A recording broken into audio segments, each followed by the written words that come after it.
ভাৰতবৰ্ষৰ চৰ্চিত এজন ধনী ভিক্ষাৰী যাৰ মাহিলী উপাৰ্জনৰ কথা জানিলে আপুনিও আচৰিত হ'ব কিন্তু কোন এইজন চৰ্চিত আৰু ধনী ভিক্ষাৰী আপুনি মই সৰ্বসাধাৰণতে লগ পাওঁ বহু ভিক্ষাৰীক চকুৰ সন্মুখত দেখি থকা ভিক্ষাৰীৰ পৰা তেওঁলোকৰ মাহিলী উপাৰ্জন সহজেই হয়তো আপুনিও ধৰিব পাৰে যে এজন ভিক্ষাৰীৰ মাহিলী উপাৰ্জন কিমান হ'ব পাৰে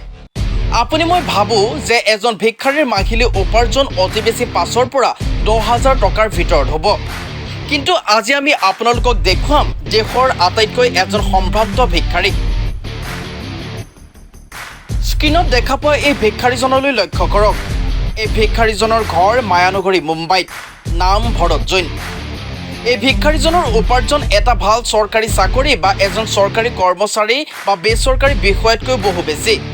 আনকি বিলাসবহুল জীৱন যাপন কৰে এই ভিক্ষাৰীজনে সৰ্বভাৰতীয় সংবাদ মাধ্যমৰ কেইবাটাও প্ৰতিবেদনত ইতিমধ্যে দাবী কৰা হৈছে যে ভৰত জৈন ভাৰতৰ আটাইতকৈ ধনী ভিক্ষাৰী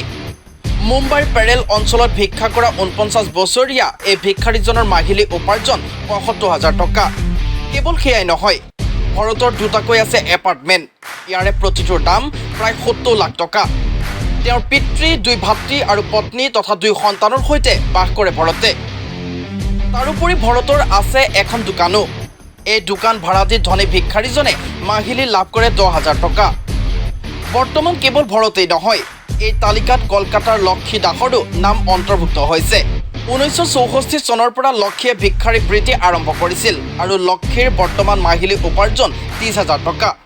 তাৰোপৰি বেংকত আছে বিপুল পৰিমাণৰ ধন দেশৰ ধনী ভিক্ষাৰীৰ এনে অভাৱনীয় উপাৰ্জনত স্তম্ভিত হৈছে বিভিন্ন মহল